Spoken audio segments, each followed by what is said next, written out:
Maybe this will work a little bit better. I'm going to try reading like this. All right, so Leroy Ninker saddles up. Chapter 5. Leroy Ninker went into the kitchen of Unit 12. He opened the refrigerator and looked inside. Leroy had viewed many, many westerns at the Bijou Drive-In Theater. He had seen a great deal of purple mountains and wide open plains. He'd watched cowboys battling injustices and crossing rivers and eating beans. But he could not recall one movie where a cowboy said aloud exactly what it was that he was feeding to his horse. "Hay?" said Leroy. He lifted up his hat and scratched his head. "Oats?" But he didn't have any hay, and he didn't have any oats. "Dag flibber," said Leroy Ninker. Outside of Unit 12, Maybelline let out a long, loud whinny that had a question mark on the end of it. "Okay," Leroy shouted to the horse. "I'm making you some grub. Yippee-yi-yo!" Leroy grabbed a big pot and filled it with water.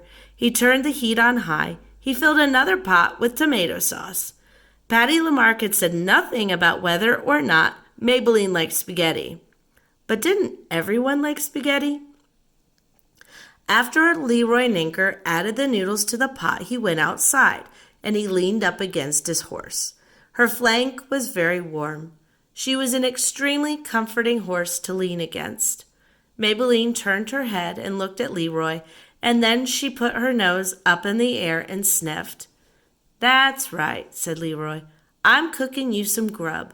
Maybelline whinnied. "It's spaghetti," said Leroy. "I hope you like spaghetti." It turned out that Maybelline did like spaghetti. She liked a lot of spaghetti. The horse ate the first pot of noodles in a single gigantic gulp. As far as Leroy could tell, she didn't even bother to chew.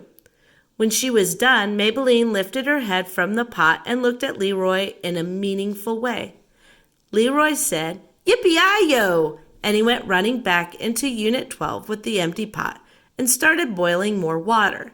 He opened another jar of tomato sauce. He made a second pot of spaghetti.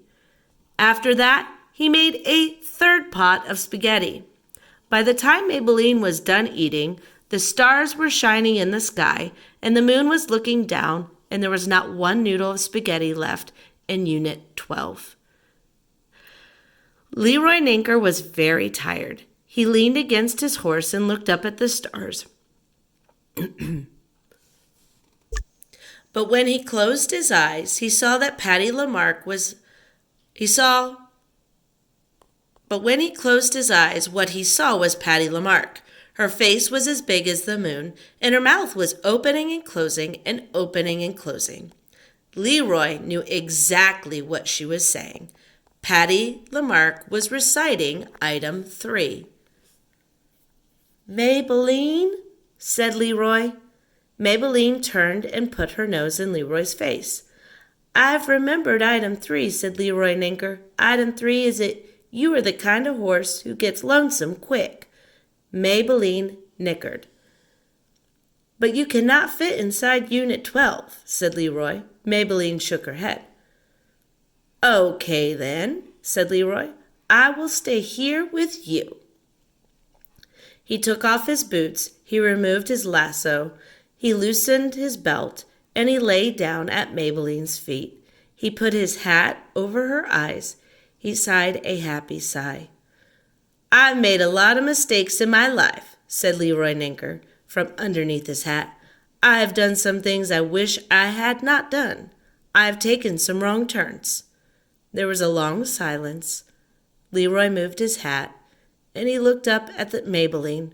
The horse looked down at him. She was listening.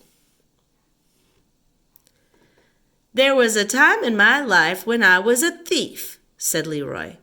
"Now I'm reformed. I hope you don't judge me, Maybelline, because I truly am a changed man." Maybelline let out a small chuff of air. "Oh, Maybelline," said Leroy, "you are my horse. For me, you shine brighter than every star and every planet. You shine brighter than all the universe's moons and suns.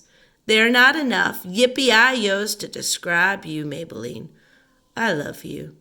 Leroy Ninker had never imagined that he could string so many words together at once. It was the longest speech of his life.